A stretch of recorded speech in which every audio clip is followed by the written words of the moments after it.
갈라디아서 2장 15절부터 21절까지 제가 읽습니다. 우리는 본래 유대인이요 이방 죄인이 아니로되 사람이 의롭게 되는 것은 율법에서 난 것이 아니요 오직 예수 그리스도를 믿음으로 말미암는 줄 아는 거로 우리도 그리스도 예수님을 믿나니 이는 우리가 율법의 행위에서 아니고 그리스도를 믿음으로써 의롭다함을 얻으려 함이라. 율법의 행위로서는 의롭다함을 얻을 육체가 없느니라. 만일 우리가 그리스도 안에서 의롭게 되려 하다가 죄인으로 나타나면 그리스도께서 죄를 짓게 하는 자냐? 결코 그럴 수 없느니라.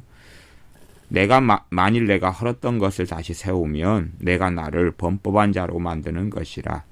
내가 율법으로 말미암아 율법을 향하여 죽었나니 이는 하나님을 향하여 살려 함이니라.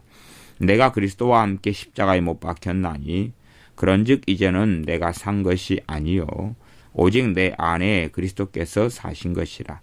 이제 내가 육체 가운데 사는 것은 나를 사랑하사 나를 위하여 자기 몸을 버리신 하나님의 아들을 믿는 믿음 안에서 사는 것이라. 내가 하나님의 은혜를 패하지 아니하노니 만일 의롭게 되는 것이 율법으로 말미암으면 그리스도께서 헛되이 죽으셨느니라. 아멘.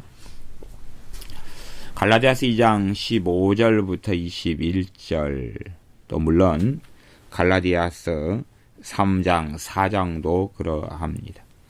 복음의 진수를 다루고 있습니다. 복음의 핵심을 다루고 있습니다. 물론 어떤 사람들에게는 그 복음의 핵심과 진수가 훨씬 어렵게 다가올 수는 있습니다만은 복음이 정말로 무엇이냐 하는 것을 다루고 있습니다. 15절은 우리는 본래 유대인이요 이방 죄인이 아니로되. 사도 바울이나 또한 함께 이 서신을 쓰고 그리고 함께 하나님의 일에 동참하는 중심 인물들은 실제적으로는 유대인들이었다는 것은 우리가 알고 있습니다. 사도들도 다 유대인이요. 사도 바울도 유대인이었고 70명의 제자들이나 주님을 수종들던 무수히 경건한 여인들도 다 유대인이었습니다. 그래서 결국은 복음의 중심에는 주님께 돌아온 유대인들이 있었다는 것은 사실입니다. 그래서 사도 바울을 포함하여 우리는 본래 유대인이요 이방 죄인이 아니로되 그러는 것입니다. 그래서 이방 죄인이다 그러는 것은 이방인들을 차별하거나 멸시하려고 하는 이야기는 아닙니다. 지금 전체 흐름이 무엇으로 구원받는가 하는 구원론을 이야기하고 있습니다. 그리고 구원의 핵심은 당연히 복음으로 구원받는 건데 그 복음이 무엇이냐 하는 걸 이야기하고 있는 겁니다. 우리는 본래 유대인이다 그 말은 유대인들은 태어나면서부터 할례를 받고 태어나면서부터 율법을 지키도록 가르침받고 나름대로 율법을 지켜왔습니다.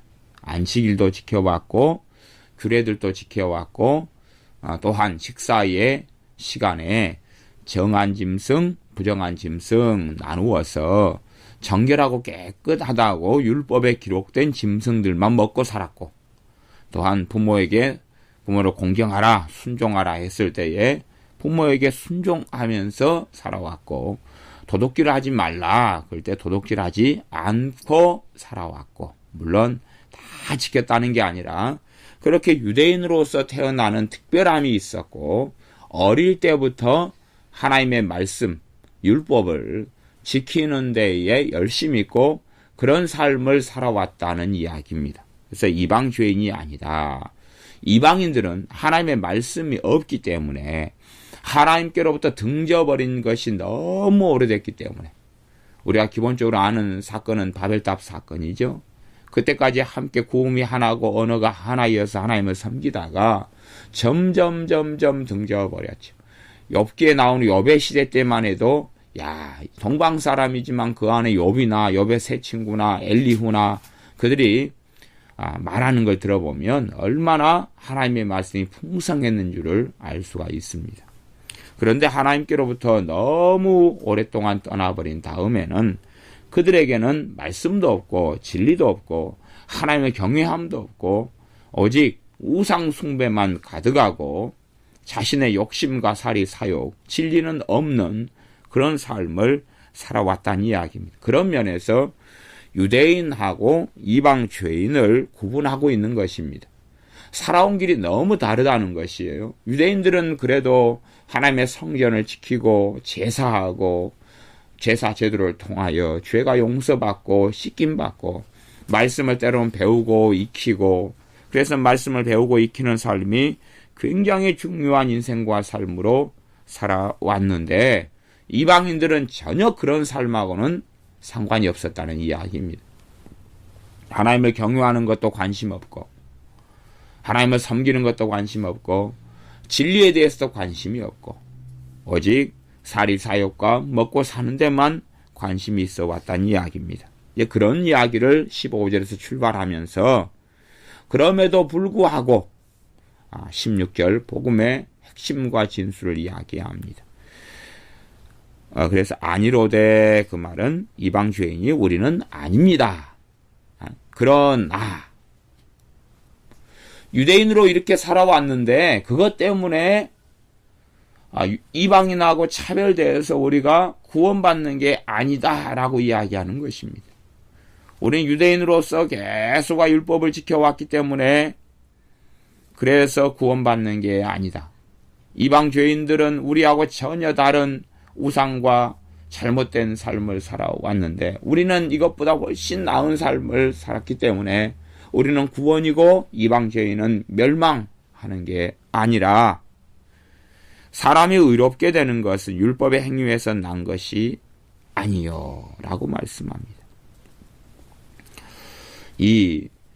사람이 의롭게 되는 율법의 행위에서 난 것이 아니다. 율법의 행위가 어디까지를 규정하고 있느냐 하는 부분의 해석은 좀 많이 달라집니다. 사람이 의롭게 되는 것은 율법의 행위에서 난 것이 아니다. 주로 이제 율법의 행위를 크게 두 가지로 해석을 합니다.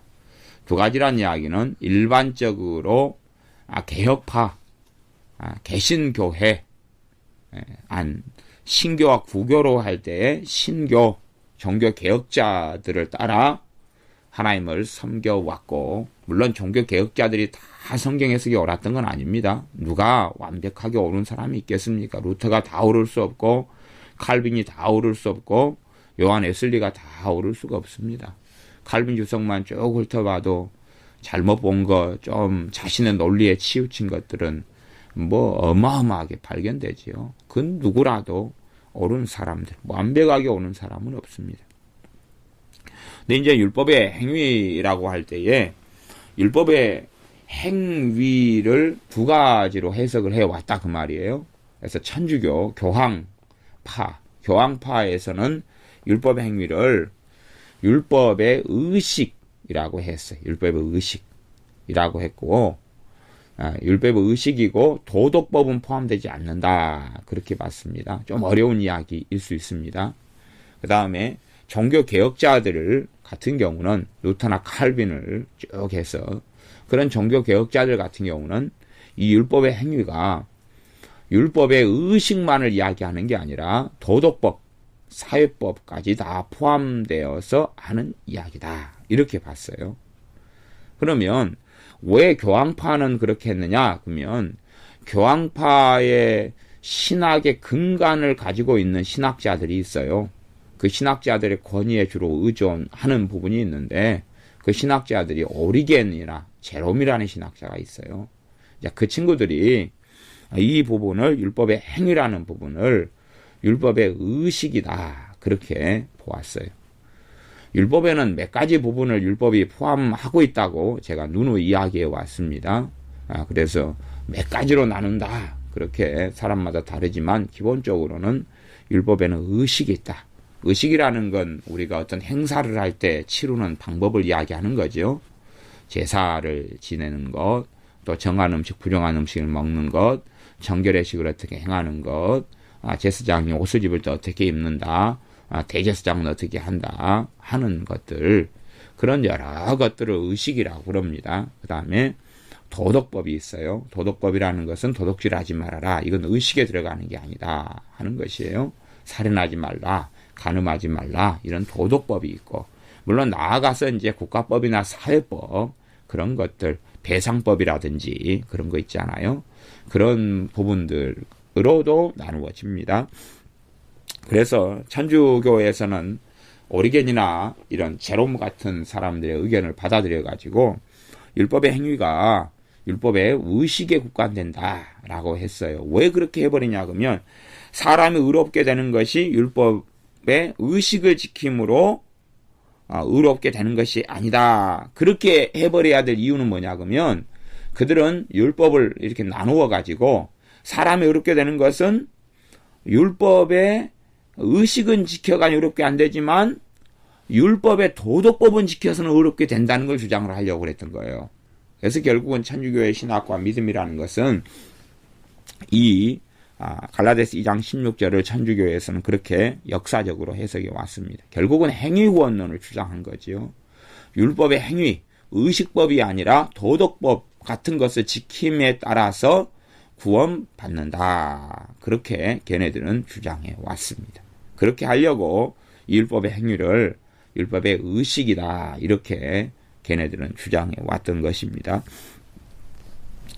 사람이 의롭게 되는 것이 율법의 행위에서 난 것이 아니다. 여기서 그러므로 기본적으로는 우리가 이 율법의 행위라는 것은 도덕법하고 의식을 다 포함한 사회법, 국가법을 다 포함한 이야기다라는 것을 우리가 생각해보고 출발해야 됩니다. 오직 예수 그리스도를 믿음으로 말미암는 줄 아는 거로 유대인이든지 이방인이든지 하나님께서 한 가지 길을 열어놓으셨는데 의롭게 되는 한 가지 길을 열어놓으셨는데 그것은 예수님을 믿는 믿음으로 말미암아 의롭게 된다는 사실입니다. 우리도 그리스도 예수님을 믿나니 이는 우리가 율법의 행위에서 아니고 우리도 그 말이 지금 유대인들이다. 유대인들인 사도 바울이나 이런 다른 사람들 유대인들이라고 할지라도 예수님을 그래서 믿는다.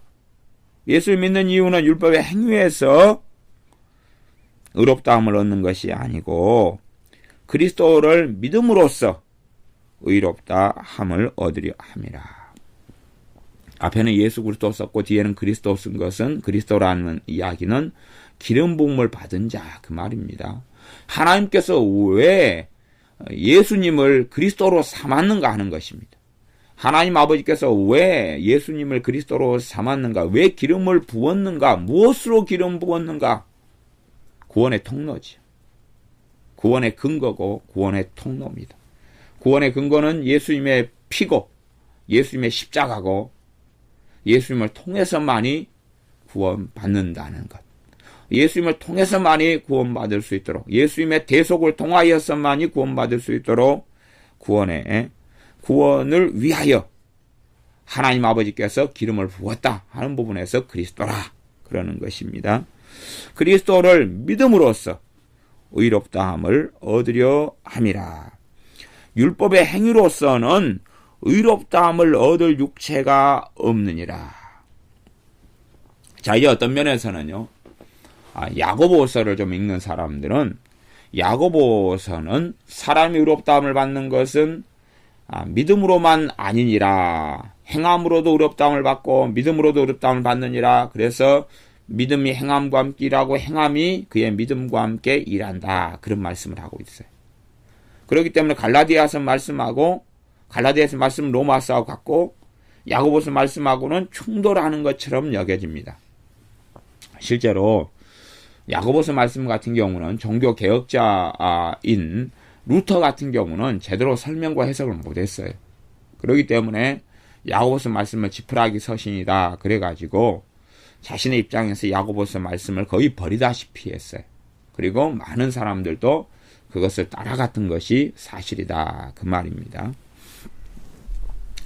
어떻든 구원에 대해서 핵심적으로 말씀하기 때문에 제가 나름대로 좀 쉽게 설명한다고 그래도 어려울 수 있다는 것은 기억을 해야 됩니다. 이건 정말로 중요하지만 왜 어렵냐? 그러면 이게 정말로 간단하고 명쾌하고 쉬웠다면 지금 천주교가 11억 명이에요. 똑같은 성경을 보면서 11억 명이 행위 구원론으로 빠져버릴 리가 없기 때문에 그러는 것이. 눈이 가리워져 버리면 믿음으로 구원받는 것, 믿음으로 구원받고 믿음으로 의롭다함을 받고 믿음으로 칭의를 얻어서 하나님 나라에 들어가는 것을 이해를 하지 못하게 되어버려요. 성경을 똑같은 성경을 보면서 무수히 많은 이단이 나타나요. 그렇기 때문에 말씀이 이게 이해하기 쉽고 야 이거 단순하고 명쾌해. 그런 식으로 생각하는 사람들은 정말로 어리석어질 수가 있어요. 그래서 말씀을 앞뒤 문맥과 다른 성경의 말씀들과 깊이 있게 살피고 그리고 이해해야 되지. 우리가 미분 적분을 앞에 둔 다음에 야 이거 이해하기 너무 쉬워. 그렇게 해서 접근해가지고 막상 풀어보려고 하면 너무 어려운 거예요. 이거 왜 이래? 왜 이리 어려워? 그리 되면 어리석은 사람으로 판명 날 수밖에 없습니다. 그래서 이 말씀을 제가 나름대로 단순화시키고 좀 쉽게 설명을 하겠지만 좀 어려운 부분들이 존재한다. 그렇기 때문에 반복적으로 좀 제가 설명한 다음에 들어보시는 것도 필요합니다. 그리고 제 설명 자체가 완벽한 설명도 되지는 않습니다. 자, 그러면 이제 논지를 이야기해 보죠. 16절 논지. 사람이 의롭게 되는 것은 율법의 행위에서 난 것이 아니다. 그러면 반대로 생각해 보자고요. 사람이 율법의 행위에서 의롭게 된다. 사람이 율법의 행위에서 의롭게 된다고 가정을 해보자고요. 사람이 율법의 행위에서 의롭게 된다고 가정해 보자고요. 그러면 일단은 이제 율법의 행위니까 거짓말하지 말라 그랬어요. 십계명에서 거짓말하지 말라 그랬어요. 그러면 거짓말을 안 함으로 내가 어떻게 되죠? 내 거룩하게 돼. 내가 의롭게 된다 그 말. 의롭게 돼요. 의롭게 된다는 것하고 거룩하게 된다는 것하고는 거의 같이 가는 단어예요. 깨끗하게 된단 말이에요. 의롭게 된다는 이야기, 깨끗하게 된다는 이야기예요. 부정하고 더러운 사람은 천국에 들어가지 못하고 깨끗하게 된 사람만 옳다 인정하심을 받는다. 이것을 의롭다 그 말이에요. 옳다 인정하심을 받는다. 너 깨끗하다. 너 거룩하다. 너가 올바르다. 올바른 사람이 가는 곳이 어딥니까? 하나님의 나라 천국이에요. 올바른 사람이 갖는 것이 구원이에요. 그러면 내가 거짓말을 안 했어요. 그래서 이제 의롭다함을 얻었어요. 그러다가 어느 날 거짓말을 해버렸어요. 그러면 이제 의롭다함이 어떻게 돼요? 없어지죠. 그러면 구원받지 못하죠. 구원받지 못하죠. 그래가지고 저녁에 제사를 하나님께 드려야 되겠다. 아니면 제사를 지내가지고 혹은 이제 예수님을 믿는 것하고 율법이 지금 함께 가야지 구원받는다고 이 할례당들을 주장했고, 그리고 사실은 이 할례당의 주장과 똑같은 사람들이 비슷한 사람들이 교황이고 천주교예요. 교황이고 천주교예요. 그러니까 믿음 플러스 율법의 행위 이퀄 구원, 그렇게 하는 게 지금 천주교고 할례파였어요. 그래서 복음의 진리를 훼손하고 혼잡게 만들었어요. 성경은 지금 갈라디아서 2장은 뭘 말씀하냐 그러면 믿음, 예수를 믿는 믿음 이퀄 는 구원 플러스 행위. 참된 믿음은 구원을 가져오고 그리고 율법의 행위를 열매 맺어가게 된다는 이야기를 하고 있어요. 자요, 다시 논지로 다시 돌아가서 내가 거짓말을 안 하고 살아왔다가 어느 때 거짓말을 해버렸어요. 그러면 나는 율법의 행위로 구원받는다 그러면 구원을 상실해버리죠. 상실해버려. 그래서 이제 예수님을 믿는 할례당 입장에서는 회개 기도를 해야 될 거 아니에요. 이제 예수님을 안 믿는 유대인 입장에서는 제사를 지내야 되고 정결의식을 행하거나, 믿는 사람은 제사는 필요 없으니까 예수님 안에 다 성취됐고 이루어졌으니까 예수님의 피로 하나님께 나아가면 되니까 짐승의 피가 아니라 더 좋은 언약, 더 좋은 피. 그래서 회개 기도를 해요. 그렇게 해서 이제 용서를 받는데 유감스럽게 그날 바빠가지고 회개기도를 못했는데 쓰레기 차에 치여서 죽어버리고 말았어요. 그러면 어디로 가겠어요? 지옥으로 갈 거 아니에요. 구원을 상실했으니까. 그러면 주님께서 뭐라고 말씀하시냐 그러면 율법을 정말로 더 깊이 설명하시면서 사람을 미워하는 것, 형제에게 성내는 것, 바로 지옥에 가는 죄다 그랬어요. 사람을 미워하는 것이 살인죄다 그랬어요. 그러면 야, 형제끼리 싸웠어요. 그래가지고 싸우고 난 다음에는 서로 책임이 잘잘못을 따지면서 뭐가 생기기 쉬워요? 미움이 생기기 쉽죠. 얼마 전까지는 내가 율법을 지켰어요. 그러니까 율법의 행위로서 구원받는다는 이야기는 그러면 율법이 성경도 분명히 그 논지를 가지고 우리에게 이야기합니다. 어떤 논지로 가지고 이야기하냐 그러면 율법을 몇 개를 지켜야 되냐 그런 것이에요. 미리 갈라디아서 5장으로 한번 넘어가 보겠습니다. 지금 그 논지의 부분을 제가 지금 설명해 주려고 그래요. 이 갈라디아 서신은 전체 흘러가는 성경이니까요. 그래서 지금 그 앞에 2장에 있는 말씀이 무엇을 의미하는가 그것을 이야기하려고 그러는 것입니다. 5장 3절 5장 2절부터 보라 나 바울은 너희에게 말하노니 너희가 만일 할례를 받으면 그리스도께서 너희에게 아무 유익이 없으리라. 너희가 할례를 받으면 무엇 때문에 할례를 받으면요? 구원을 얻기 위하여 할례를 받으면 예수님은 너희에게 아무 유익이 없다. 무슨 말이냐 그러면 예수님의 십자가의 죽으심과 너희하고는 아무 상관없다느냐. 구원을 위하여 할례를 받아버린다면 예수님하고는 너희는 무관하다. 너희는 율법의 행위로 인하여 구원받으려고 하기 때문에 예수님을 통해서는 구원받지 못한다. 물론 이 갈라디아 교회들 가운데 이미 할례를 받아버린 사람들도 많이 있었다는 건 생각하셔야 됩니다. 왜냐 그러면 그 논지로 사도 바울이 증거하고 있는 건 3절부터예요. 내가 할례를 받는 각 사람에게 다시 증거하노니 할례는 율법에서 중요하고 모세의 율법에서 중요한 걸 차지하지만 율법엔 할례만 있는 게 아니다는 이야기예요. 할례만 떨어뜨리고 할례만 행하고 예수님 믿으면 구원받는다. 그런 웃기는 말장난은 해당되지 않는다는 이야기를 하는 것입니다. 할례를 받는 각 사람에게 다시 증거하노니 그는 율법 전체를 행할 의무를 가진 자라. 율법의 행위에서 구원받으려면 율법을 부분만 행해야 되는 거예요. 전체를 행해야 되는 거예요. 전체를요. 앞에 지금 율법의 행위에서 의롭다함을 받지 않는다 그래서 천주교 측은 율법의 행위를 율법의 부분인 의식법으로 한정되었다 그랬어요. 근데 그게 아니다 그랬어요. 거기 율법의 행위는 의식법을 이야기하는 게 아니고 의식법을 포함해서 율법 전체를 이야기하는 거예요. 지금 갈라디아서 5장 2절이 3절이 정확하게 그걸 이야기하고 있는 거예요. 율법 전체를 지켜야 된다는 이야기. 십계명을 포함해서 전체를. 그러면 그는 율법 전체를 행할 의무를 가진 자라. 율법 안에서 의롭다함을 얻으려 하는 너희는 그리스도에게서 끊어지고 그 은혜에서 떨어진 자로다. 율법 안에서 의롭다함을 받으려는 사람은 그게 안 된다. 또 이 말씀 외에 다른 말씀들에서는 그렇게 이야기해요. 내가 예를 들어 내가 율법을 다 지켜오다가 한 가지 말씀만 내가 어겨도 모든 율법을 어긴 게 된다라고 이야기해요. 그것이 율법의 전체에서 이야기하는 당위성입니다.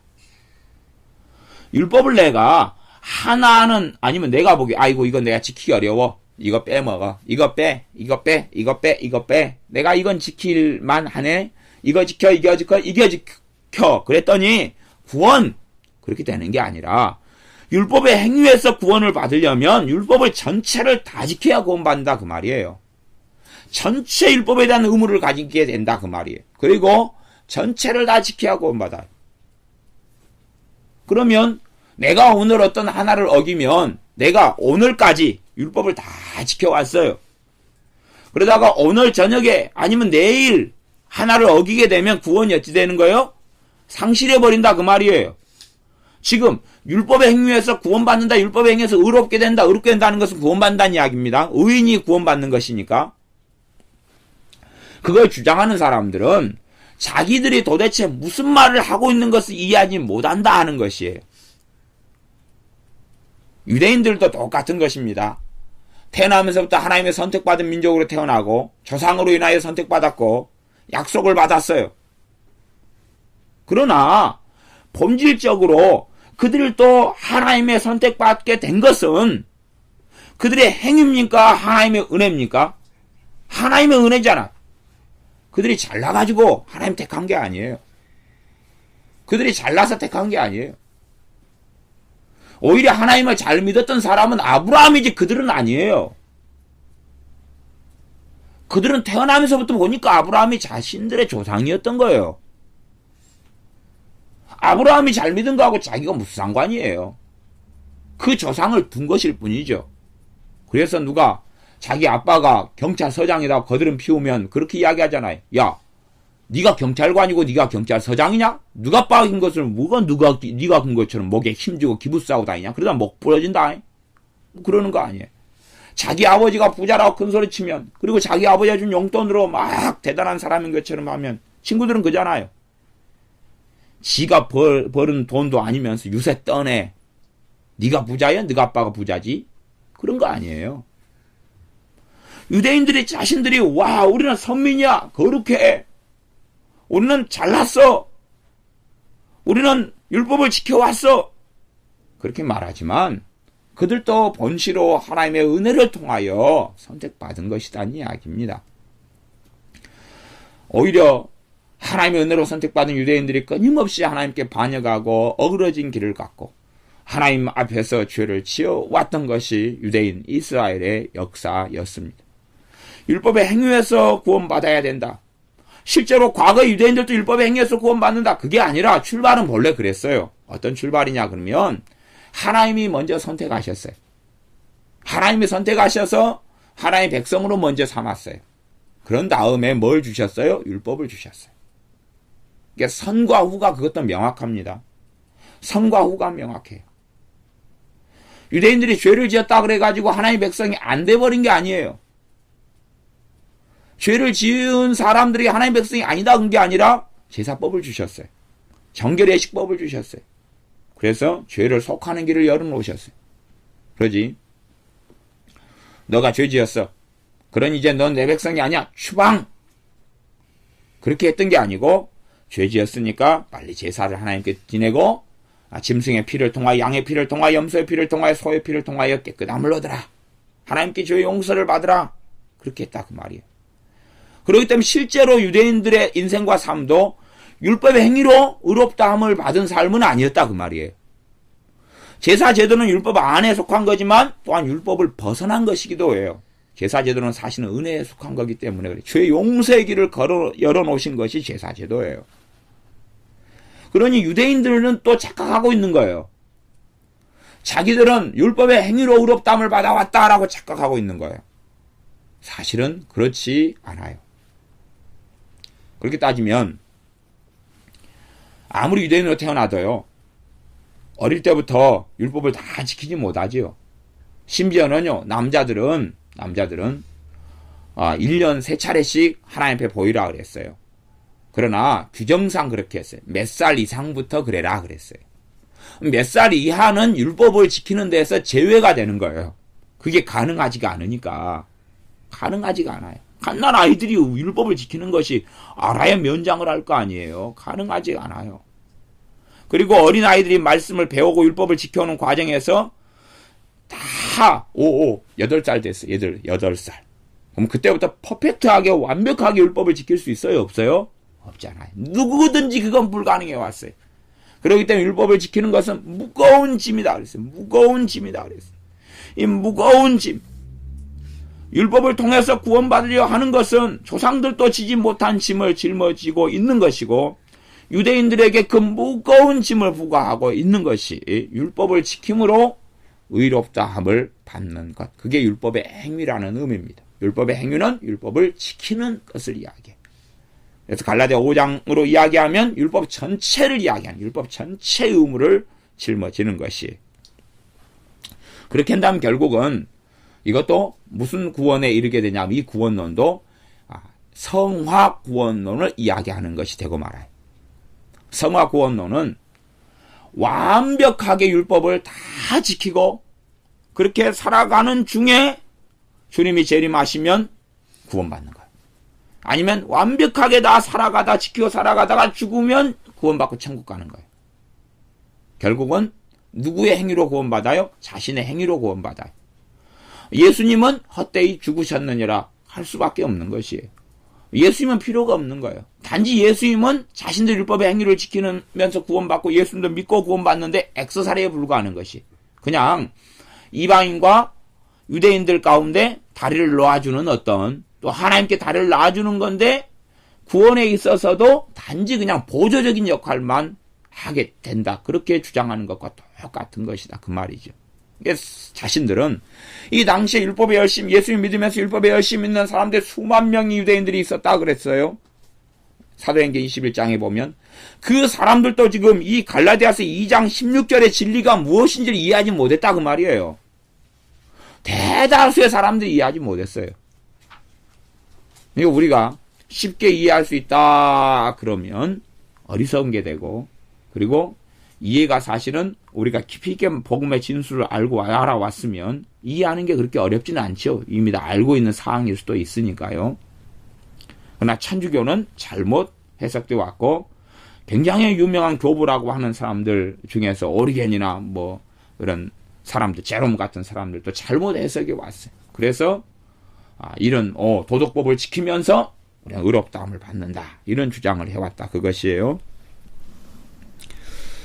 그러면 이제 사람이 의롭게 되는 것은 율법의 행위에서 난 것이 아니요 오직 예수 그리스도를 믿음으로 말미암는 줄 아는 거로 우리도 그리스도 예수를 믿나니 이는 우리가 율법의 행위에서 아니고 그리스도를 믿음으로써 의롭다함을 얻으려 함이라. 율법의 행위로서는 의롭다함을 얻을 육체가 없느니라. 자, 그러면 지금 야고보서 이야기하는 율법의 행위를 통해서, 율법을 통해서도 의롭다함을 받는다는 의미가 도대체 무엇이냐 하는 것이, 믿음을 통해서도 의롭다함을 받고 율법을 통해서 의롭다함을 받는다 하는 게 무엇이냐. 야고보서는 누구에게 보내는 서신이냐 하는 걸 일단 생각을 해봐야 돼요. 야고보서는 누구에게 보내는 서신이냐 그러면 믿는 신자들에게 보내는 서신이에요. 이게 믿는 신자를 다른 말로 하면 성도라 그러고 그리스도인이라 그래요. 그러면 예수님을 믿는 신자들, 예수님께 속한 사람들에게 보내는 거예요. 뭐 어떻게 속하게 됐느냐는 것이죠. 어떻게 속하게 됐느냐. 예수님을 믿는 믿음으로 속하게 된 거예요. 그런데 이제 문제가 되는 게 뭐냐 그러면 예수님을 믿어요. 믿는데 하나님의 말씀에 무관심하고 하나님께 순종하는 삶과 아무 상관없이 그렇게 살아간다 그 말이에요. 어떤 이들은 난 믿으니까. 나 예수님 믿으니까. 나는 예수님 믿으니까 이제 구원받았어요. 그리고 내 인생은 내 거야. 내 삶은 내 거야. 내 인생은 내 거야. 내 삶은 내 거야. 나는 내 마음대로 살아도 이제 구원받았어. 그러니 뭐 난 천국만 가지. 천국에 가면 뭐 상급은 필요 없어. 야, 하나님 말씀을 지키고 순종하면서 상급 받는 다음에 난 상급은 안 받아도 돼. 그리고 나이트클럽에 가고 춤추고 뭐 내 마음대로 살다가 천국만 들어가지 뭐. 천국에 노숙자여도 뭐 좋지 않아? 거기 들판도 뭐 먹을 게 주렁주렁하고 배 안 고프고 행복하고 즐거우면 좋지. 그런 사람들이 생겨나기 시작했다는 건 당연한 것이. 왜냐하면 믿음으로 의롭다함을 받는다는 가르침 속에 들어가다 보니까 그 본질을 잃어버리는 것이. 그 본질을 잃어버린 다음에 사람들은 그래? 그러면 행위는 필요 없네. 율법의 행위는 필요 없네. 율법의 행위로 하는 게 뭐예요? 율법의 행위가 의식법은 예수님 안에서 다 이루어졌기 때문에 필요가 없어졌어요. 그러나 도덕법 같은 것, 또 국가법 같은 것도 필요가 없어졌어요. 배상법 같은 것이 이제 그 영적 원리는 그대로 가지고 있지만 겉으로 보기에 몇 배로 배상한다는 것은 국가법, 지금 현재 우리가 대한민국 국민이면 대한민국 국가법에 준한다 그 말이에요. 당시는 그 율법이 국가의 법을 함께 포괄하고 있었어요. 정교 일치의 시대였기 때문에. 믿음과 신앙과 종교와 정치가 하나였던 시대였기 때문에 율법 안에는 국가법과 사회법이 포함되어 있었어요. 그러면 그런 부분에서 국가법, 사회법에 속한 부분들도 이제 그 영적 원리, 말씀에 인한 그 근본적인 하나님 율법의 근본적인 율법의 의미. 그래서 그것을 주님께서는 율법의 강령이라 그러죠. 온 율법과 선지자의 강령이 그 중심적인 의, 핵심, 메시지, 그것은 하나님 사랑과 이웃 사랑이다 라고 말씀하시는 거죠. 그것 때문에 여러 율법의 조항들을 두셨어요. 최소한은 율법의 도덕적인 부분은 전혀 폐해진 적이 없어요. 똑같아요. 10계명의 5계명의 부모를 공경하라. 그건 당연히 에베소서에서 반복돼 나오죠. 그런 게 폐해진 적이 없다 그런 말이에요. 그러면 내가 그것을 지킴으로 구원받느냐? 그거 안 지켜도 구원받느냐? 질문 자체가 틀린 질문입니다. 그건 틀린 질문이 돼요. 내가 우상숭배를 하면 구원을 잃어버리느냐? 내가 우상숭배를 해도 구원받고 살아갈 수 있느냐? 그건 틀린 질문이 됩니다. 틀린 질문이 돼요. 그거 자체가 해당 사항이 없는 이상한 질문이 됩니다. 그래서 이 부분을 설명해야 될 것이 지금 굉장히 많습니다. 자, 그러면 이제 하나님의 자녀로 태어났다. 하나님의 자녀가 된다. 하나님 자녀가 된다는 이야기는 예수님 안에서 예수님을 믿는 믿음을 통하여 의롭게 된다는 이야기인데, 그리고 이제 의롭게 되어져요. 의롭게 되어지는데 그가 정말로 예수님을 믿느냐 하는 문제가 대두되는 거예요. 아까처럼 내가 예수님을 나는 믿는다. 그러지만 예수님 말씀에 관심이 없어. 나 예수님을 나는 믿으니까 나는 이제 예수님 믿는 믿음으로 의롭다함을 받는다면서 주의 이름을 부르는 자마다 구원을 받는다. 그에 대한 극단적인 해석을 해가지고 예수님을 내가 믿으면 구원받아. 그렇기 때문에 다른 말씀들은 관심 없어. 안 지켜. 신경 안 써. 그리고 내가 예수님 믿으니까 큰 벼슬 같은 일을 예수님께 해준 거니까 예수님께서도 내가 믿어줬으니까 얼마나 내가 큰 일을 해줬어. 그러니 나한테 돈도 주고 직장도 주고 직업도 주고 건강도 주고 다 줘야 돼. 나를 보장해줘야 돼. 내 인생을. 내가 예수님 믿어줬잖아. 안 믿는 사람이 이렇게 많은데 믿어달라고 교회 다니는 사람한테 사정하대. 그래서 내가 믿어줬더니 이제 예수님도 나한테, 하나님도 나한테 큰 장래를 보장해줘야 돼. 내 가정의 행복을 보장해줘야 되고 내 인생을 보장해줘야 돼. 나는 예수님의 다른 말씀은, 하나님의 다른 말씀은, 율법의 다른 도덕적인 하나님의 말씀들은 난 무관심할 거야. 관심 없어. 그래도 구원받으니까. 그런 사람들에 대하여 야고보서 말씀은 뭐라고 이야기하냐 그러면 그 믿음이 진짜 믿음이냐, 그 믿음이 진짜 믿음이냐, 가짜 믿음이냐 그렇게 이야기하는 거예요. 그 믿음은 가짜 믿음이다라고 이야기하는 것이. 그 믿음은 가짜기 때문에, 모조품이고 가짜기 때문에 그 사람의 영혼을 구원할 능력이 없는 믿음이라고 이야기하는 거예요. 그 믿음은 귀신의 믿음 같은 거하고 똑같은 거라고 이야기해요. 귀신들이 하나님 살아계신 건 알지만 구원받지 못하는 것처럼 그렇게 가짜 믿음, 성경에서 이야기하는 진짜 믿음이 아니라고 이야기한다. 그 말입니다. 우리가 예수님을 믿어요. 그리고 우리가 의롭다함을 얻어요. 의롭다함을 얻으면서 하나님의 자녀가 되지요. 하나님의 자녀가 되었다 그래가지고 내가 하나님의 자녀가 되었을 때부터 하나님의 말씀들을 순종하고 지키고 행하고 살아가야 되는 사람이 되는 거예요. 내가 누구 부모의 자식으로 태어났다 그러면 그 부모에게 순종하고 살아가야 되는 거예요. 성인이 될 때까지 하나님의 명령에 의하여 부모에게 순종하고 살아가야 돼요. 그러나 자녀가 부모에게 완벽한 순종을 처음부터 할 수 있어요? 없어요? 불가능하죠. 태어나자마자 부모에게 완벽한 순종을 할 수 있어요? 못하잖아요. 우리가 예수님을 믿었어요. 그리고 예수님의 말씀에 우리는 순종하고 살아가야 돼요. 그러면 예수님을 믿자마자 완벽한 예수님의 말씀들에, 하나님 말씀대로 순종하고 살아가는 게 가능하냐 그 말이에요. 예수님을 내가 믿었어요. 믿자마자 성경 66권에 통달해버릴 수는 없잖아요. 예수님의 산상수훈의 말씀이나 모든 말씀에 통달해버릴 수는 없잖아요. 그렇기 때문에 사실은 율법의 행위에서 구원받는다는 말 자체가 넌센스가 되고 말아요. 해당사항이 없는 이야기가 되고 말아요. 율법의 행위에서 구원받으려면 내가 인생살이 속에서 퍼펙트한 사람이 돼야 돼요. 이걸 행위구원론, 성화구원론이라고 그래요. 결국 율법에서 구원받으려고 한다는 이야기는 행위구원론이고 성화구원론이 될 수밖에 없어요. 성화구원론이라는 이야기는 모든 부분에서 거룩해지는 것을 성화라고 이야기해요. 부분 그래 거룩해져 가는 과정을 성화되어 간다. 그래가지고 이제 모든 부분에서 거룩해졌네. 이걸 성화됐다. 그러는 것이. 그런 것을 성화됐다. 그러니까 이제 구원받았어. 그렇게 하려면 어떤 사람이 예수를 믿은 다음에 성령 충만한 사람은 한 30년, 50년 살아야 될 거예요. 그래가지고 에녹 같은 믿음의 사람이 된 다음에는 성화되었네 라고 말할 수 있을 거예요. 그러니까 결국은 성화되었네 그거다고 극단적 휴거론하고 비슷해요. 극단적 휴거론은 뭐냐 그러면 예수 믿는 사람이 10만 명이 있다. 그러면 휴거되는 사람 2명, 3명밖에 없다. 예수 믿는 사람이 몇만 명 있다. 휴거되는 사람은 1명, 2명밖에 없다. 하는 것이에요.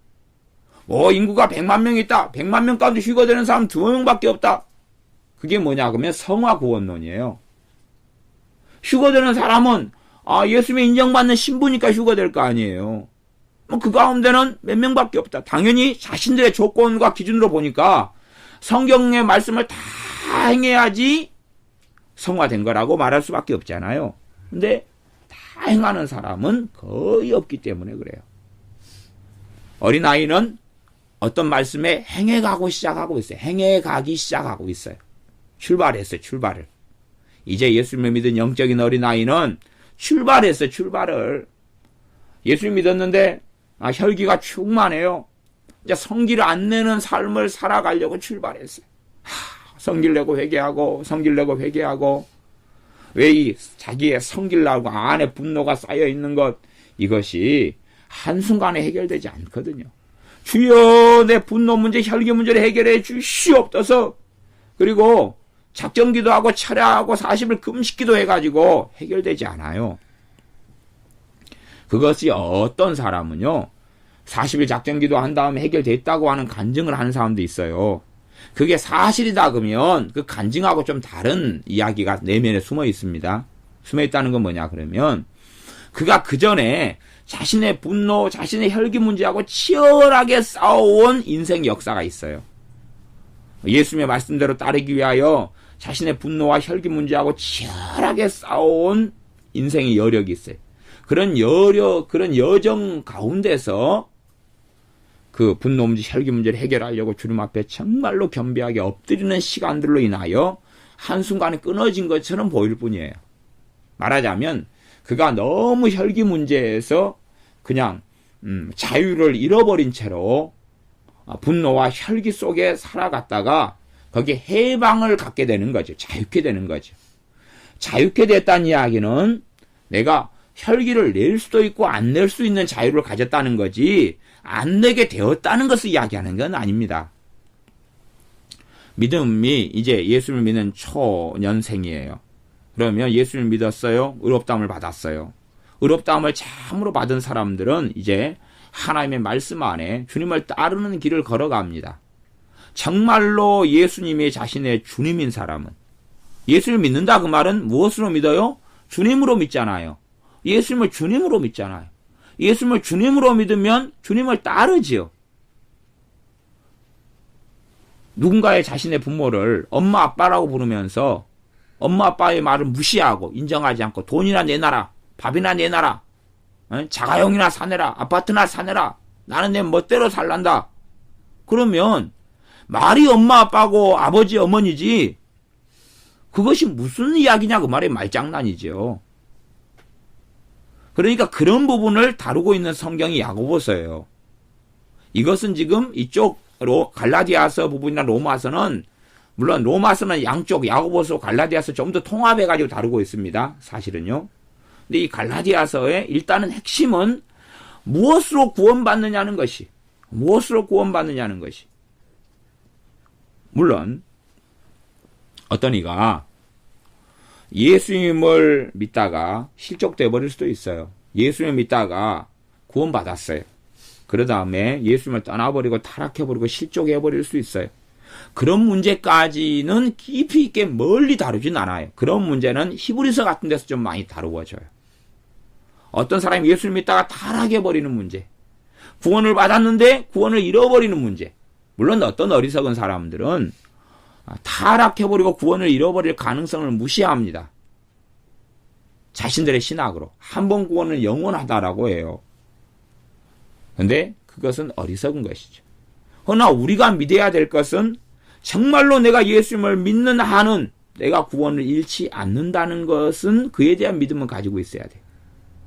그러나 실제로 벌어지는 것은 한 번 구원이 영원할 수 없다는 것은 우리 주님께서 반복하여 말씀하신 이야기예요.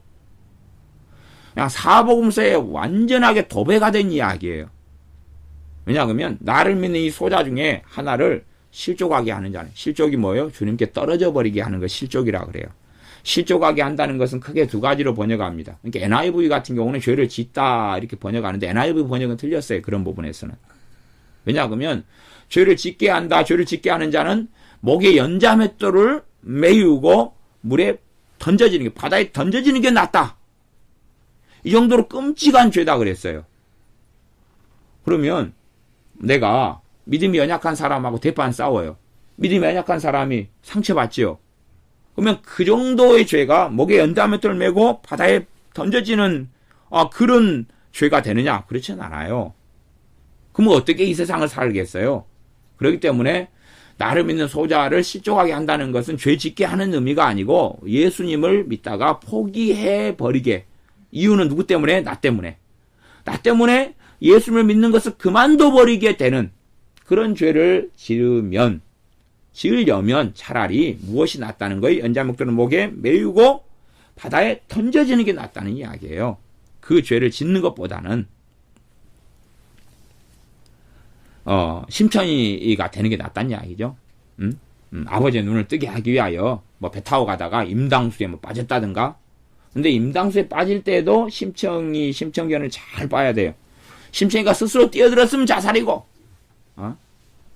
심청이를 누가 밀어줬으면 자살한 거하고는 급수가 틀린 죄가 되죠. 밀어줘야 된다 그 말이죠. 그래서 연자맷돌을 메고 바다에 던져지는 것이 낫다 그런 거지, 연자맷돌을 메고 목에 물속에 뛰어들어라 그렇게 이야기한 게 아니에요. 연자맷돌을 딱 누가 그냥 강제로 목에다 맨 다음에, 연자맷돌은 맷돌이죠. 큰 맷돌이죠. 그 다음에 이제 꽁꽁 묶어가지고 바다에 풍덩 던져버리는 거예요. 꼭 조폭들이 사람을 갖다 잡아가지고 안매장 시켜버리고 물속에다가 돌을 묶어가지고 달아서 집어넣어버리는 것처럼 그런 일을 당하는 것이 차라리 주님을 믿는 소자를 실족시키는, 그러니까 주님을 믿는 소자가 얼마든지 뭐 할 수 있다는 이야기예요. 실족해버릴 수 있다는 이야기예요. 주님을 부인해버릴 수 있다고 이야기하잖아요. 나를 부인하는 자는 주님께서도 천사들 앞에서, 하나님 앞에서 그 사람을 부인하리라 그랬다고 말이에요. 그런 말씀들이 성경에 가득 차 있잖아요. 그러니 믿는 사람들이 타락하고 주님을 떠나는 것에 대해서 명백하게 눈만 있으면 알 수 있는 무수하게 반복된 이야기들에 어떤 잘못된 신학으로 눈이 가리워져 버리면 그 사람들은 정말 어리석은 사람이 될 수밖에 없습니다. 그래서 그리스도를 믿음으로써 의롭다함을 얻어요. 그리고 율법의 행위로서 의롭다함을 얻을 육체가 없느니라. 여기서 의롭다함을 얻는다, 율법의 행위로 의롭다함을 얻는다, 그 말은 하나님의 자녀가 된다 그런 이야기를 하고 있는 거예요. 율법을 통해서 구원받는다 하는 이야기를 하고 있는 거예요. 율법의 행위를 통해 구원받는다 하는 이야기를 하고 있는 것이에요. 지금 야고보서에서 율법을 지킴으로 행함으로 의롭다함을 받는 것이 아니냐 하고는 출발점이 다른 이야기를 하고 있는 거예요. 다른 이야기. 내가 예수님을 믿는 믿음을 통하여서 의롭다함을 받아 하나님의 자녀가 돼요. 하나님의 백성이 돼요. 천국 백성이 돼요. 내 이름이 생명체에 기록돼요.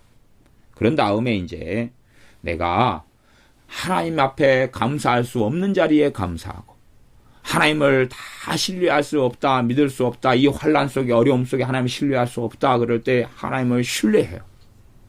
그리고 나아갈 때에 그것을 행함이라 그래요. 그것을 통해서 하나님께서 그 사람을 의롭다 한다 그 말, 인정한다 그 말이에요.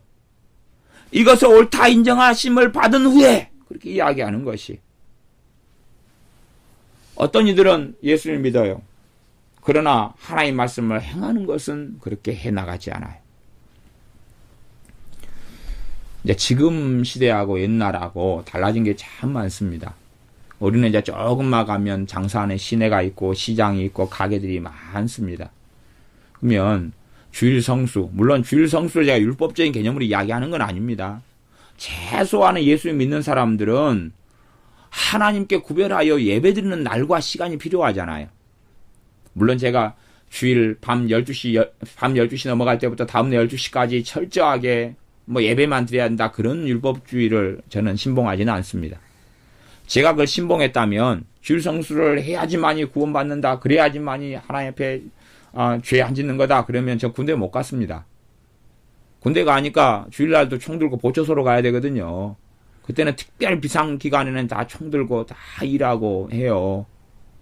24시간 교대로 보초소 근무도 하고요.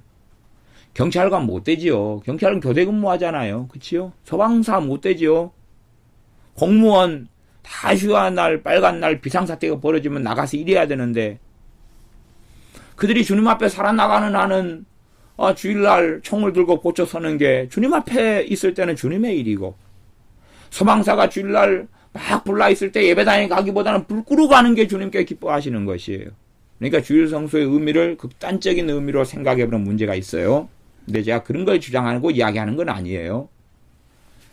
그런데 이제 최소한은 하나님의 자녀들이, 아니 하나님께 예배드리는 시간과 날은 구분되어 있어야 될 거 아니에요. 불가피하게 못 그런다 하는 거하고 상관없이. 면 과거에는 그랬어요. 과거에 한 80년대 이야기한다면, 70년대도 그렇지만, 식당이 있고 옷가게가 있고 이런 장사하는 가게들이 있다 그러면 모든 세상 사람들이 다 일요일 같은, 지금 주일이죠. 주일 같은 때 최고 장사가 잘 됐어요. 사람들은 그때만 시간이 있었어요. 너무 바쁜 인생과 삶이어가지고. 그렇기 때문에 매출의 한 50%를 언제 차지하냐 그러면 주일날 차지했어요. 그렇기 때문에 예수를 믿는 사람들이 주일날 가게문을, 내 장사하는 가게문을 닫을 것이냐 열 것이냐 하는 것은 정말 큰 결단이 필요했어요. 매출의 50%를 포기하는 일이 벌어져야 됐거든요. 물론 그가 믿음이 충만했다면 월요일부터 토요일까지 쓸 것을 하나님께서 더 많이, 주일날 벌 것까지도 더 많이 주시는 경우도 많이 있었어요. 그러나 그렇게 믿음 좋은 사람들이 드물었기 때문에 주일날을 쉬었어요. 예배드렸어요. 그러나 매상은 뚝 떨어져요. 매상은 뚝 떨어져요. 하나님을 시험하는 식으로 마지못해서 주일날을 쉰 사람들은 그냥 손해를 감수할 수밖에 없었어요. 믿음 속에 나아가는 소수의 사람들만 주일날을 쉬어도 주일날 일하는 사람하고 똑같이나 더 많이 버는 경우들은 있었어요. 유감스럽게 소수들만. 근데 그 믿음의 문제니까 이제 놔두고라도 정말 예수님을 내가 믿어요. 그러면 예배드리고 하나님을 경배해야 될 거 아니에요. 그런데 주일날 매출이 많기 때문에 주일날 문 열고 장사하는 걸 선택해요. 그가 하나님 앞에서 옳다 인정하심을 받고 하나님 앞에서 그 행위가 의롭다고 인정을 받겠느냐 그 말이에요. 물론 그때는 굉장한 모험의 시대였어요. 그렇기 때문에 믿음이 약한 사람들이 주일날 장사하는 것은 좀 그럴 수 있다, 우리가 도리적으로 이해할 수 있는 부분이 될 거예요. 그러면 이제 지금 시대, 2010년대인 지금 시대는 어떤 상황이냐? 제가 우리 동네 시내나 장사를 쭉 가면 주일날에 옷가게를 쭉 보면 옷가게들이 대부분 닫혀 있어요. 식당을 보면 식당들이 대부분 닫혀 있어요. 그러면 닫혀 있는 옷가게나 식당이 믿는 사람들이냐? 그러면 안 믿는 사람들이 많아요. 지금은 안 믿는 사람들도 주일날은 쉬어버려요. 장사하는 사람들이 함께 이구동성으로 쉬어버려요. 일부의 가게들만 문을 열어요. 주일날에는 뭔가 구입하고 사기가 더 어렵죠. 심지어는 얼마나 우리가 한 달에 주일날 2번 정도는 이런 대형 쇼핑몰인 롯데마트나 이마트나 이런 데도 문을 닫아주잖아요. 그치요? 주일날 가서 롯데마트가 살려 그러는데 이번 주는 쉽니다. 그러는 것이에요. 그렇게 해주는 것처럼 가게들과 장사하는 데들이 주일날 장사를 많이 안 해버려요, 지금은. 자, 이제 이런 시대가 됐다. 그런데 내가 예수를 믿는다. 안 믿는 사람도 장사를 문을 닫는 주일날에 나는 기어코 문을 열고 예배드리기보다 장사해야 되겠다 하는 소위 믿는다는 사람들이 많이 있지요. 물론 지금 우리 교회도 함께 신앙생활 하다가 한참 어떨 때는 은혜도 받고 막 주님을 만나는 감격도 좀 있다가 그러다가 그분은 넘지 못한 벽이 뭐냐 그러면 넘사벽이다 그래. 넘지 못한 벽을 넘사벽이다 그러면 넘사벽이 뭐냐 그러면 넘지 못한 그분의 벽은 뭐냐 그러면 장사를 몇십 년 해왔는데 주일날 끝끝내 문을 지금까지 열고 살면서 예수님 믿는 믿음을 잃어버렸더라 하는 것이. 예수님을 믿고 은혜 받으면서도 한 번도 주일날 문을 닫은 일이 없어요. 그러니 그의 믿음이 어찌 되겠냐는 이야기. 겨우 시간 그냥 일하는 종업원에게 맡겨놓고 잠깐 11시에 와서 예배드리고 총알처럼 가는 거. 총알처럼 가는 거 딱 그거 하나만 어쩌다 하다 그것도 한 달에 한두 번 그러다가 그러니까 은혜는 신속히 까먹고 그리고 시간이 흘러가지고 그건 불신자가 된 거예요. 물론 시내에서 째다가 만나면 목사님 반갑습니다. 교회 나가야 되는데요. 못 나가서 미안해요. 나한테 미안할 건 전혀 없어요. 전혀 없어요. 그분의 인생엔 그것 말고도 더 많은 일들이 있었거든요. 왜냐하면 그분은 장사가 그래도 돈 좀 있고 장사가 잘 되는 가게예요. 그런데 하나님 앞에 11조를 그가 우리 교회 신앙생활 하면서 그래도 10년은 아니라 5년 가까운 세월을 믿으면서 하나님께 11조 한 번 내본 적은 없어요. 가난한 집이 아니고 거지가 아니고 장사가 좀 되는 집이거든. 그 다음에 이제 자신의 자식이 있어요. 자식을 데리고 어린 자식이라도 중학생, 고등학생 때 물론 지금은 대학생이 됐고 이제 더 지나고 그러지만은 중학생, 고등학생 때 데리고 예수님을 자신도 믿으니까 은혜 받고 믿고 그러니까 데리고 나오질 않아요. 남편도 예수님 믿게 되고 함께 두 부부는 나오지만 자식은 데리고 오질 않아요. 그것이 행함이 없는 믿음이라는 것이. 그 행함이 없는 믿음 속에 살아가다 보면 그의 믿음은 이제는 실종되고 맙니다. 그 이야기가 히브리서에 나와 있고 그 이야기를 하고 있는 것이 야고보서예요. 그가 행함을 통해서 하나님 말씀 지켜 순종함을 통해서 의롭다함을 받는다는 이야기는 믿음과 행함이 함께 일하고 행함이 믿음과 함께 일해요. 믿음을 탄탄하게 해줘요. 하나님과 관계를 공고하게 해줘요. 연약한 믿음, 촛불처럼 대선 믿음, 언제 꺼질지 모르는 그런 믿음이 아니라 그런 이야기입니다. 굳건하게 해주는 것이 야고보서에 대한 이야기예요. 그렇기 때문에 갈라디아서에서 이야기하는 것은 구원에 대한 이야기를 하고 있는 것이 야고보서 이야기는 구원을 받은 신자가 어떻게 살아가야 되느냐 하는 이야기를 하고 있는 것이에요. 사실은 정말로 믿음을 가진 신자가 어떤 삶을 살아야 되고 그가 진실한 믿음이라면 어떠한 길을 걸어가야 하느냐가 야고보서 말씀이고 지금 갈라디아서 말씀은 그걸 이야기하는 게 아니라 어떻게 해서 구원마다 하나님의 백성이 되느냐 하는 이야기를 하는 것이에요. 하나님의 백성이 어떤 믿음과 어떤 행함으로 살아야 되느냐 이야기가 야고보서고 갈라디아서는 복음의 진수가 뭐고 복음의 진리가 뭐고 어떻게 해서 구원받느냐는 것이에요. 출발점이 어디냐는 것이에요. 하나님의 자녀가 되는 게 무엇으로 되느냐 하는 것이에요. 자식이 없는 사람이 고아원 가서 아이를 선택해서 내 양자와 양녀로 삼아요. 그러면 그런 일이 혹시 있을 수도 모르겠어요. 부모가 될 사람이 가요. 그래가지고 전국 노래자랑 열어요. 고아원 아이들이 그 부모는 잘났고 인격도 좋고 돈도 많고 좋아요. 그 부모에게만 양부모에게만 가면 너무 행복한 삶을 그래도 기본적으로 보장받을 수 있어요. 고아원에 사는 것보다. 고아원 아이가 100명이에요. 전국 노래자랑 여는 이유는 뭐냐 그러면 노래 최고 잘 부르고 춤 최고 잘 추는 애 한 명을 뽑아가지고 양자 양녀로 데려가겠다는 거죠. 그런 일이 혹시 있다는 이야기를 한 번도 못 들어봤습니다만은 그렇게 해가지고 1등을 했기 때문에 자식이 된다면 이게 이제 행위로 구원받는 거예요. 행위로 구원받는 거죠. 대신에 이제 그 자식은 부모에게 자식으로 입양돼가지고 하루에 한 번씩 노래를 불러주고 춤을 춰줘야 돼요. 근데 어느 날 학교에서 애들하고 놀고 애들 체육대회 때 응원하다가 목이 쉬어버렸어요. 그래가지고 그날 갔다 와서 오늘 노래 부르고 춤춰달라. 엄마 피곤해요. 아빠 피곤해요. 목이 쉬었어요. 땡! 고아원으로 돌아갔나. 불합격했잖아요. 행위가 계속 이어지지가 않았잖아요. 아침 7시만 되면 노래를 불려드려야 돼요. 학교 가기 전에. 왜? 1등 해가지고 자식이 됐잖아요. 그리고 그 계명을 받고 자식이 돼서 시작해요. 근데 그날 7시에 노래 불러드려야 되는데 늦잠을 자버렸어요. 땡! 돌아가라. 그리고 다시 고아원에 가서 전국 노래자랑 또 자식을 뽑으러 가야 돼요.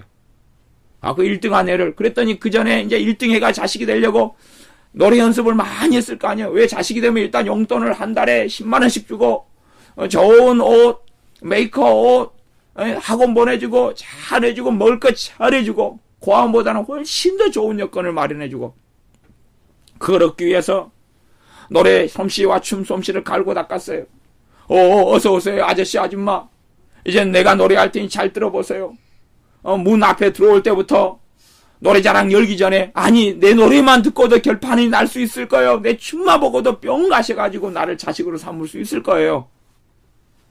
그것이 행위로 구원받는다는 것이.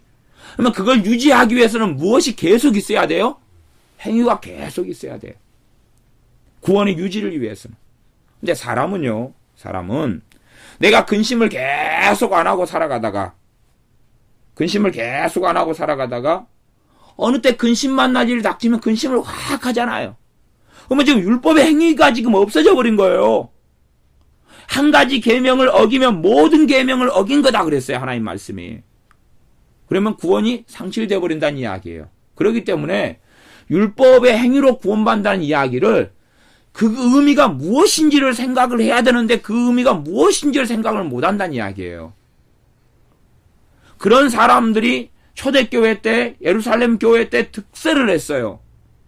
이 초대교회 때 갈라디아 교회들에도 그런 사람 할례장들이 파송돼가지고 거짓 형제들이 거짓 사도들이 거짓 선지자들이 들어가서 복음을 다 더럽히고 다른 복음 거짓 복음을 전파해서 신앙을 무너뜨려 왔다 그 말이에요. 천주교 11억이나 되는 인구들을 그 거짓 복음에 의해서 그들의 신앙을 무너뜨려가지고 지옥으로 가게 만들어버려요. 그러니까 천주교인들은 소위 말하면 봉사, 구제, 섬김을 열심히 하려고 그래요. 왜 그런 줄 압니까? 율법의 행위. 그게 없으면 구원받지 못하니까 그걸 좀 따놔야 되는 것이. 왜 묵주라는 거 염조 비슷한 묵주를 만들어서 그걸 돌리냐 그러면 한 칸씩 돌릴 때마다 공덕이 쌓이는 것이라고 믿기 때문에 그래요. 이게 행위의 일종이기 때문에. 행위의 일종이니까. 그래서 천주교가 하는 큰 수도원 같은 데 되면 묵주도 굉장히 큰 걸 마련해 놓기도 해요. 아주 굵은 걸로 해가지고 큰 걸 마련해. 그걸 돌려요. 이 공덕을 작게 쌓기보다는 큰 놈을 돌려가지고 몇 바퀴를 돌리고 오느냐 그래요. 그러니 천주교에 있는 수도원 같이 열심파들은 그런 수도원에 다니거든요. 거기에 가보면 더 극단적인 율법의 행위로 구원받는 그 내용들이 얼마나 몸속에 스며들어 왔는지를 알 수가 있어요. 꼭 불상 앞에서 1000번 절하고 하는 것처럼. 사실은 교회 안에서도 개신교회, 개혁파, 종교 개혁자들을 통하여 다시 말씀이 진리 안에서 다시 바르게 해석되고 루터의 이신 칭의, 이 신은 믿음으로써 칭의, 의롭다함을 받는다는 것이. 지금 갈라디아서 2장 16절의 말씀이 이신 칭의를 이야기하는 것이. 믿음으로써 의롭다함을 받는다. 율법의 행위로 의롭다함을 받는 게 아니다는 것이. 율법의 행위의 무용론을 이야기하는 게 아니고 구원에 있어서 이야기해. 물론 제가 아까 야고보서 말씀으로 율법의 행위 자체가 구원과 무관하다는 이야기를 하지 않았습니다. 진실한 신자가 믿음의 여정을 걸어가는데 율법의 행위가 얼마나 때로는 또 중요한지를 지금 사례를 들어서 이야기했었어요. 무관하다 그런 게 아니에요. 긴밀한 연관이 돼 있어서 행함이 그의 믿음, 그 믿음이 그의 행함과 함께 일한다. 그렇기 때문에 전에 그 야고보서 말씀을 가지고 설교를 깊이 있게 시리즈 설교가 제가 했던 일이 있어요. 몇 달도 안 된 것 같아요. 그걸 정확하게 잘 이해하라고. 그래서 설교 제목을 행함이 있는 자가 되라, 말씀을 행하는 자가 되라, 1, 2 그렇게 몇 달 전에 설교를 해놨습니다. 그 부분을 사람들이 잘 관심이 없어 하시지만 그 부분, 율법과 행함의 관계를 깊이 있게 포함시켜서 참된 믿음과 믿음이 어떻게 역사하고 행함과 믿음이 다른 것인데 어떻게 함께 가야 되느냐 하는 부분들을 말씀을 행하는 자가 되라는 1, 2 설교로 전해놓은 거예요. 그냥 단순하게 말씀 행하시오 그런 이야기를 한 건 아니에요. 겉에 제목은 그렇게 보이지만 깊이 있는 부분을 다룬 이야기입니다. 그래서 갈라디아서에 있는 16절 15절 16절 우리는 본래 유대인이요 이방 주인이 아니로되. 나는 율법을 지켜왔지만 유대인으로 율법을 지켜왔고 이방인들은 하나님과 전혀 상관없이 살아왔지만 그러나 율법을 지킴을 통해서 우리가 의롭다함을 받는 건 아니다는 이야기. 여기서 의롭다함은 뭐냐 그러면 하나님의 나라의 백성이 되고 구원을 받게 된 게 아니란 이야기. 이 사람들이 참된 유대인이었으면 물론 예수님 시대 이후로는 다르지만 주님께서 메시아로 오시기 전이라면 그들이 율법을 지켜왔는데 율법을 지켰기 때문에 유대인이 된 게 아니라 태어나면서부터 유대인이었다는 이야기예요. 그리고 유대인으로서 율법을 지켜왔다는 이야기를 하는 것이에요. 그하고 똑같은 논리입니다. 똑같은 원리예요. 사람이 의롭게 되는 것은 16절 율법의 행위에서 난 것이 아니요 오직 예수 그리스도를 믿음으로 말미암는 줄 안다는 것이. 여기서 안다는 건 단지 지식만을 이야기하는 게 아니라 이 영으로 알고 이 전인격 그 사람 전체 전인격이 깊은 곳에서 체험하고 심장이 떨리고 그 영혼이 교감하여서 아는 진리라고 이야기하는 겁니다. 우리도 그리스도 예수님을 믿는 유대인이라도 율법을 지킴으로 의롭다함을 받고 구원을 받는다면 유대인들은 예수 믿을 필요가 없었을 거 아니냐. 우리는 예수 믿을 필요가 없었을 거 아니냐. 우리 율법 지켜오고 있으니까. 본래부터 우리는 유대인으로 태어났으니까. 이방인 너희들만 예수 믿으면 되고 이방인들은 예수 믿고 구원받고 우리는 율법 지킴으로 구원받고. 아니 우리 유대인 우리도 예수님을 믿음으로 구원받으니까 우리도 예수를 믿는다. 그래서 믿는다. 이는 우리가 율법의 행위에서 아니고 율법을 지켜서가 의롭게 되는 것이 아니고 그리스도를 믿음으로써 의롭다함을 얻으려 함이라. 율법의 행위로서는 의롭다함을 얻을 육체가 없느니라. 아무도 헬라인이든지 유태인이든지 그 어떤 사람이라도 율법의 행위를 가지고는 의롭다함을 받지 못한다는 이야기. 율법의 행위로는 의롭다함을 얻지 못한다는 이야기. 예수님의 믿음을 통하여 예수님의 사람이 되고 예수님 믿음을 통하여 하나님의 자녀로 거듭나게 된다는 이야기. 하나님 자녀로 태어나요. 하나님 자녀로 태어나요. 고아원에 가서 엄마 아빠가 양부모 되는 사람이 한 아이를 선택했어요. 자녀를 삼았어요. 그래서 호적에 올렸어요. 그러지요? 옮겼어요. 그래서 이제 자식으로 삼고 했어요. 그러나 좀 온 다음에 이 자식은 도둑질하고 거짓말하고 그리고 가출하고 부모들은 돌라가지고 양부모들은 돌라서 도망가 버리고 말았어요. 도대체 이게 어떻게 되겠느냐 하는 것이에요. 인간적으로라도.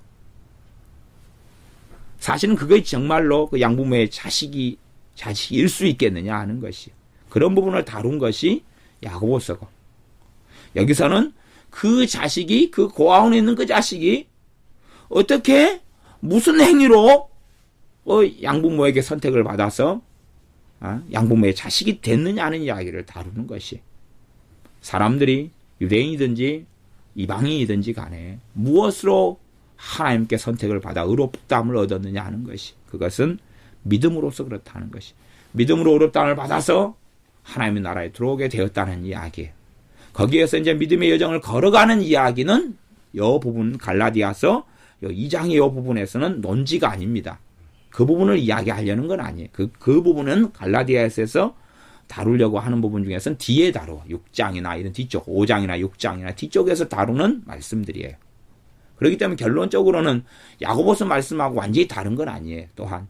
왜냐하면 실제로 믿는 신자들 삶 속에 맺혀갈 성령의 열매들을 이야기하면서 너희가 무엇으로 심든지 그대로 거두리라고 갈라디아서 6장에서 말씀하고 뒤쪽에는 있기 때문에 그래요. 그래서 전체의 흐름 속에 갈라디아서를 보면 전체의 모습을 알 수가 있는데 일단은 지금 2장의 부분, 2장 15절 16절의 부분은 이신칭의 믿음으로 말미암아 의롭다함을 얻는다. 행위의 무용론을 이야기하는 게 아니라 행위가 지금 하나님의 자녀가 되는 출발점, 하나님의 백성이 되는 출발점, 거듭나는 데 있어서는 어떤 걸 행했기 때문에 거듭나는 게 아니라는 이야기를 하고 있는 것입니다. 그렇지 않으면 하나님의 의롭다함을 받아서 구원을 받으려면 율법 전체를 퍼펙트하게 100% 항상 언제나 지켜야 한다는 이야기예요. 그러나 육체를 가지고 있는 나는 율법을 항상 언제나 지키는 게 가능하겠느냐는 이야기를 하고 있는 거예요. 항상 언제나 지키는 게 가능하겠느냐. 유대인도 그게 가능하지 않아가지고 정결회식, 제사 계속하여 어길 때마다 못 지킬 때마다 그렇게 살아왔던 여정을 하나님께서는 우리 주 예수님을 통하여서 하나님께 나아가는 그 놀라운 은혜의 문을 여셨어요. 그런 이야기를 하고 있는 것이고 그 다음에 이제 그럼에도 말씀을 지켜가는 삶을 살아야 되는 신자들이 그러면 그럼에도 하나님 말씀 도덕법이나 율법의 도덕법이나 주님의 산상수훈이나 주님의 말씀들이나 하나님께 주신 우리의 세계명 서로 사랑하라나 말씀들을 다 지켜야 되는데 무슨 능력으로 지킬 것이냐. 그렇기 때문에 주님께서 희소식이 내가 보혜사를 보내리니 하는 성령님께 그 능력 있는 그리스도인의 삶, 율법의 행위를 가질 수 있는 말씀을 지키고 살 수 있는 원천을 이야기해. 그러나 어떤 말씀 지키다가 못 지키고 죄를 지었다 해서 하나님 자녀가 아니다 하는 그런 이야기는 아니라 그 말이에요. 그런 이야기는 아니라는 이야기예요. 기도하겠습니다. 우리가 예수 그리스도를 믿는 믿음을 통하여 의롭다함을 얻게 하는 은혜의 문을 아버지 하나님께 열어주셔서 감사를 드립니다. 우리가 완벽하게 율법을 다 지키기 때문에 의롭다함을 받는 것이 아니라 우리 주 예수님을 믿는 믿음, 우리 주 예수님의 십자가의 대속을 통하여 예수님을 나의 주님으로 나의 구주로 영접함으로 내가 예수님을 나의 주님으로 믿음으로 나의 구세주로 믿음으로 의롭다함을 얻어 거듭나고 하나님의 자녀가 됨을 감사를 드립니다. 우리가 거듭나는 것은 이신칭의 예수님을 믿는 믿음을 통하여 예수님을 주님으로 믿는 믿음을 통하여 메시아로 구주로 믿는 믿음을 통하여 우리가 의롭다함을 받고 하나님의 자녀가 되고 하나님의 백성이 되었습니다. 그리함으로 이 복음의 진리를 누구에게서라도 빼앗기지 않게 하여 주시옵소서. 날이 갈수록 미혹하는 자가 많아져서 성화구원론, 행위구원론으로 갈수록 치우칠 수밖에 없는 세대 속에 살고 있습니다. 그러나 우리는 반드시 우리가 의롭다함을 받는 것은 내가 구원을 받는 것은 내가 하나님의 자녀로 남아있을 수 있는 근거와 이유는 내가 죄를 용서받을 수 있는 근거와 이유는 율법의 행위에 있지 아니하고 예수님을 믿는 믿음에 있으며 우리 주 예수님께서 나를 위해 십자가에 죽으셨기 때문이며 나를 위하여 십자가를 지셨기 때문임을 우리가 믿노니 이 믿음을 잃지 않고 주님을 믿는 믿음을 통하여 감사하며 감격하며 우리 주 예수님을 아버지 하나님을 사랑하며 날마다 사는 우리가 되게 하여 주시옵소서. 예수님의 이름으로 기도하옵나이다. 아멘.